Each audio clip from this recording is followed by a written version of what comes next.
Suburban Sentinel here on a beautiful autumn afternoon, having coffee with my critter friends. And today's topic is prepping related, and it's about banking. Now, why is banking part of prepping? Well, not every emergency involves a storm, a terrorist attack, or zombies.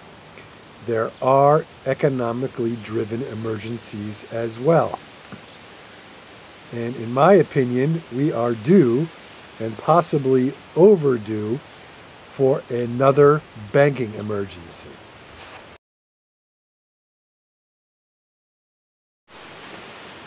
I'm certain that just about everybody remembers the crisis of 2008.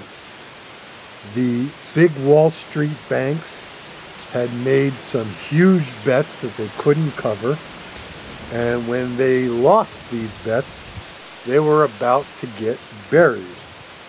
But Uncle Sam rode into the rescue and bailed out most of the big banks. You'd think that by now they would have learned their lesson.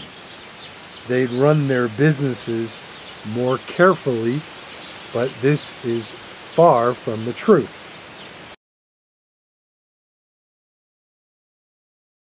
The banks that were 5 years ago too big to fail are now even bigger. And these banks, via their lobbyists, have been paying off the politicians in Washington, D.C. for more power and control through favorable laws and regulations. These banks are making even bigger bets and have more legal and financial exposure than they did 5 years ago. The good news is that it's unlikely we will see another bank bailout. That is, Uncle Sam riding into the rescue again, writing big checks with phony money to bail out the banks. The bad news is that we will more than likely see a bail-in.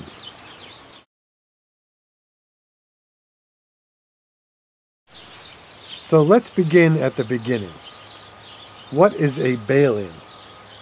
Well, a bail-in is a slang term of a process by which a bank improves its financial stability or financial health by taking money from depositors' accounts. This happened just this past March on the island of Cyprus. The big banks in Cyprus were about to go under, and the solution, which was in accordance with Cypriotic law, was that depositors took a haircut. The banks were allowed to seize a portion of certain account holders' funds. And they more or less got away with this. Now you may be saying, well, that's Cyprus. We're talking about American banks or banks doing business in America. That can't happen here. It must be illegal. Well, unfortunately, you would be wrong. I'd like to clear up two common misconceptions about commercial banks. Many Americans believe that when they give a commercial bank their money, let's assume that you put it into a checking or savings account, it's still the depositor's money. Unfortunately, this is not the case. The bank takes not only possession, but legal ownership of those funds, and in essence, the depositor, which would be the customer, gets an IOU. Another common misconception is that depositors' bank funds are fully insured by the federal government. Now, that may be partially true, but let's look at the reality. The FDIC, or the Federal Deposit Insurance Corporation, does cover depositors' losses when banks get in financial trouble. Here's the problem. The FDIC only has so much in funds to pay the insureds, who are the depositors. The FDIC has no obligation or legal authority to pay out more money than it has. And guess what?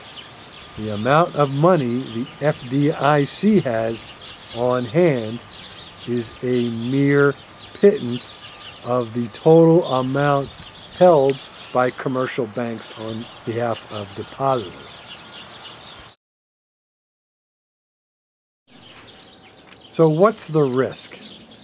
If the bets the big commercial banks made go south, and they almost always do, the banks will look for a bail-in.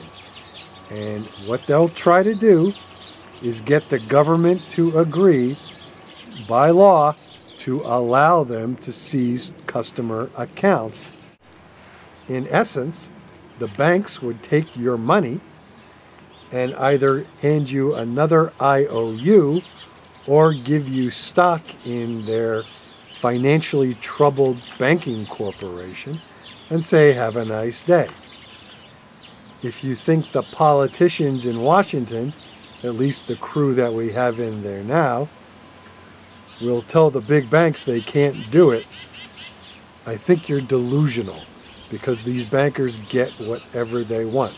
They've been lining the pockets of these politicians with tens of millions of dollars for years.